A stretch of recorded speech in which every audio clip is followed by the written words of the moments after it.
nawe waba umutagatifu, erega nicyo wahamagariwe. Niki twakwigira ku batubanjirije? Ibuka igihe ubatizwa. Kuva ubu no mu bugingo bw'iteka ubaye urugingo rwa Kristo, we musaserdoti, umuhanuzi n'umwami. Ngaya amagambo wavugiweho.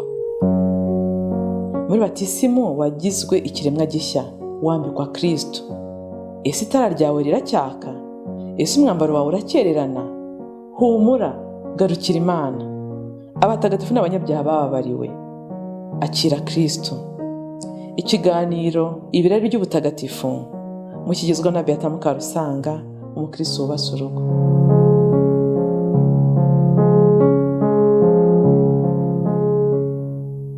Kristo yazakozwe abavandimwe.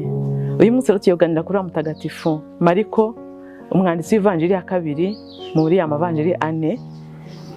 Rero yantangaje ndimo ntegura kino kiganiro, nasanze nanjye ntari muzi neza, nishimye cyane kumumenya, nkongera mbasangiza ibyishimo nagize ndimo ntegura. Icyambere cyanshimishije, najyaga nsa nk'udakururwa n'ivanjiri kuko ni ngufi cyane kandi avuga amagambo avunaguye. Uyu munsi namenye impamvu yandi iriya style ye imeze kuriya. Umutagatifu Mariko nyine ivanjiri ye uburyo ari ngufi bifite inkomoko, bifite n'impamvu. Yabaye umwigishwa cyane cyane wa Petero, kuko ubundi yabanje kuba umwigishwa wa Yezu muri abandi 72, ariko igihe Yezu yigishije yanyigisho ye ko ari umugati w'ubuzima, yatumye benshi mu bigishwa be ngo bamuvaho, agasigarana n'aba bandi 12 gusa. Umwe mu bagiye ni Mariko. Yumvaga kuvuga ngo ngurye umubiri wanjye, ngakanywa amaraso yanjye. Ibyo murabizi ko uyu munsi biskandariza, bitumvikana kuri benshi, bigatuma rwose banata ukwemera kwa Kiliziya ko bavuga bati turya umuntu. Yezu rero iyo nyigisho ayitanze, ntago yahise yigarura ngo avuga ati ubwo bagereka byoroshye, ahubwo yabajije nawe andi 12 ati se namwe murashaka kwigendera? Rero Petero niyo aho Yezu amariye kuzuka, Petero yakomeje gukurikirana Mariko, aramwegereza, aramusobanurira, aramwigisha, amugira umwigishwa we wa hafi, ndetse bakajya bagendana no mu ngendo zo kwigisha agiye akora. Banajyanye ni Roma muri 42. Muri 42 Petero yakoze urugendo ajya i Roma. Hanyuma mu biganiro agiye agirana n'abakristo yagiye yigisha, babaga bamaze kumva uyo mwigisha mukuru, intumwa ihagarariye izindi. Hanyuma wenda harimo ikibazo se bamugomba ntibamusobanuze cyane, simbizi, ahubwo bakihererana Mariko bati ngo dusobanurire ibyo yavugaga. Rero bamugaragaza nk'umuntu wagiye asobanura cyane ibyo Petero yavuze, haba se mu ndimi, kuko Petero yavugaga ururimi kavukire gusa, ariko Mariko ngo ashobora kuba afite n'ubushobozi bwo gukoresha ikilatini n'ikigereki, ariko ntabwo bizwi neza.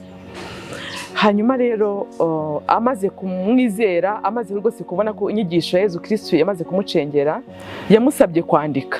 Aramubwira ati ubu rero noneho umaze kugendana nanjye, wumvise Yezu ari we, wumvise ibyo wari wamusanzwe waramwumvise, ariko noneho tumaranye igihe, ngaho rero andika. Yanditse rero iriya vanjiri mu buryo bugufiya, kuko kenshi bagasubiramo amagambo Petero yavuze, kandi Petero yavugaga make, ngo yari ritoje guceceka, kuvuga make kugira ngo azirikane kurushaho. Iyo silence rero, uko kuvuga makeya, bari babisangiye n'umwigisha we Petero. Murumva se bidashimishije, uvuga ngo umwambari w'umwana ngo agenda nka se cyangwa nka shebuja, nawe niko byamugendekeye. Umwihariko w'ivanjiri ye, uretse kuba ni ngufiya, niwe wenyine unavuga ngo dore ibimenyetso bizaranga bemera. Amaze kuvuga ko Yezu yasubiye mu ijuru, atanga niyo detail ngo ibimenyetso bizaranga bemera. Njye nicyo kintu nari muziho ntarasoma ibyo byose. Akavuga ati bazirukana rombi mu izina ryanjye, bazakiza abarwayi mu izina ryanjye, n'ibindi, bazarya uburozi ntibuzabica. Rero ngo mu nyigisho ze yaranzwe cyane no gukora ibitangaza byinshi, ndetse aho Petero amariye kumwizera no kubona ko ahamye ari igihame, yamwohereje kuba umwigisha mu bihugu muri za Alexandria, mu murwa mukuru wa Egypte y'Iburasirazuba, igice cy'Iburasirazuba. Yigisha igice kinini cya Ethiopia na Libya, abatoza Imana nzima ya Yezu Kristo. Yasanze hari ubuyobe bwinshi cyane bwa gipagani. Murabizi natwe ivanjiri itagira mu Rwanda uko tuba dusenga ibisimbizi, nubwo hari abakibikomeyeho, ariko sinzi ko ari umukiro byageza ku muntu uretse gucibwa. Rero yakoze ibitangaza byinshi bigatuma inyigisho ze zerekejwe n'ibitangaza nyine zironka abemera benshi.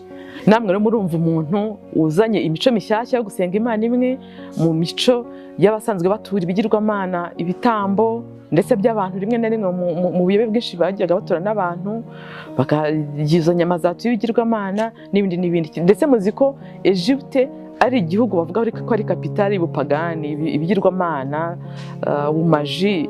Na n'uyu munsi ngira ngo hari abakiziritse kuri iyo mico babisaba kujya muri za Egypte kugira ngo bahakure ububasha budasanzwe bwa Sekibi n'amadini yayo. Rero bago babyishimiye, murumva ko araje kwambura Sekibi abambara ibi. Ubwo rero baramutoteje cyane, bamukurubana hasi iminsi 2. Wa mbere baramukurubanye bamusaba guhakana ukwemera kwe, arabyanga arahamya, baramufunga. Nijoro Yezu ngo aramubonekera aramukomeza, hanyuma bucya bongera bamukurubana hasi kugeza ubwo inyama zitakara, apfa asaba Imana nka Etienne ati ntubahore icyaha cyawe kandi wakireho yanjye mu bwami bwawe. Yitabye Imana ku itariki 25 z'ukwa 4 muri 1968. Mu buryo bwo kugaragaza Mutagatifu Mariko ashushanywa nk'ikinyabuzima muri bya binyabuzima 4 byanditswe mu byahishuwe, bya binyabuzima 4 bihora imbere y'Imana. Ashushanywa rero nk'intare, nk'ufite isura y'intare, kubera nyine uburyo atangira ivanjiri ye avuga ati ijwi ry'uvugira mu butayu. Mu butayu haba inyamaswa z'inkazi harimo n'intare. Akenshi biriya binyabuzima bagiye babigereranya n'uburyo ivanjiri ya buri mwanditsi yagiye itangira. Hasingizwe Imana, abamarayika n'abatagatifu bayo.